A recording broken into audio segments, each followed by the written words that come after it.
নমস্কার, দেখছেন রিপাবলিক বাংলা। জেলার যাবতীয় খবর নিয়ে শুরু করছি জেলা সদর। আপনাদের সঙ্গে রয়েছে আমি পৌলমী। দীর্ঘদিন ধরে দাবি আদায়ের জন্য অনুনয় বিনয় করেছেন, তবে তাতেও যখন সোজা হাতে ঘি ওঠেনি তখন আঙুল বাঁকিয়েছেন স্থানীয় বাসিন্দারা। দাবি আদায়ের জন্য এবার প্রতিরোধ বিক্ষোভ গড়ে তুলেছেন সেখানকার বাসিন্দারা। দফায় দফায় উত্তপ্ত হয়েছে পরিস্থিতি। হুগলির আরামবাগের আরান্ডি গ্রামের মানুষজন তারা বিক্ষোভ দেখানো শুরু করে। দীর্ঘদিন ধরে সেতু তারা দাবি করেছিলেন, কিন্তু তারপরও সেতু না মেলায় বিডিও এবং তৃণমূল নেতাকে ধরে বিক্ষোভ দেখান বাসিন্দারা। দেখুন সে ছবি।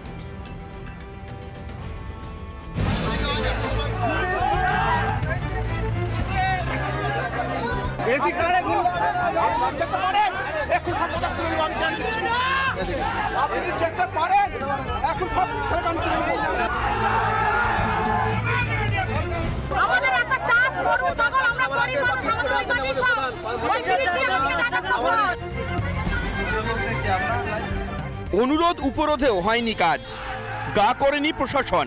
তিতিবিরক্ত গ্রামবাসী তাই এবার পাকা সেতুর দাবি আদায় নেমে পড়লেন রাস্তায়। আরামবাগ খানাকুল প্রধান সড়কে আগুন জ্বালিয়ে চলল অবরোধ।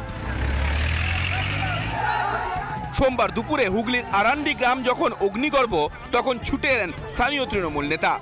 আর ঘটনাস্থলে এসেই ভুক্তভোগী গ্রামবাসীদের প্রশ্নবাণের মুখে পড়লেন শাসক নেতা।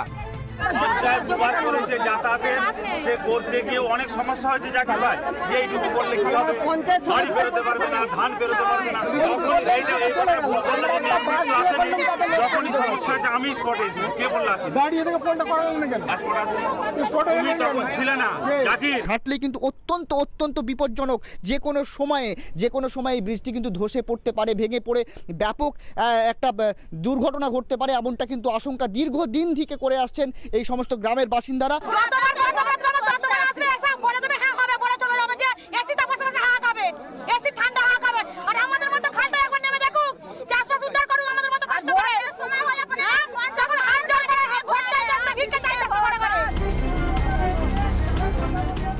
পাকা সেতুর দাবিতে রাস্তা অবরোধ করেছেন গ্রামবাসীরা। এই খবর পৌঁছতেই চলে আসেন বিডিও সুব্রত মল্লিক। গ্রামে আসতেই তিনি পড়লেন ক্ষোভের মুখে।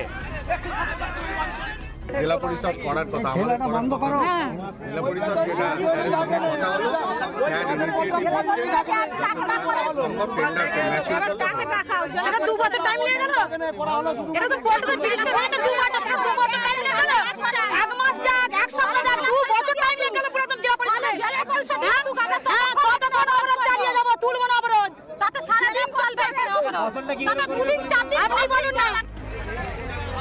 আর তৃণমূল নেতা ব্যস্ত নীতিজ্ঞান দিতে।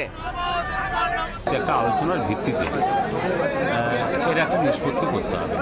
এই অগ্নিসংযোগ বিক্ষোভ রাস্তা অবরোধ করে এই সমস্যার সমাধান হবে বলে তো আমার বিশ্বাস নেই।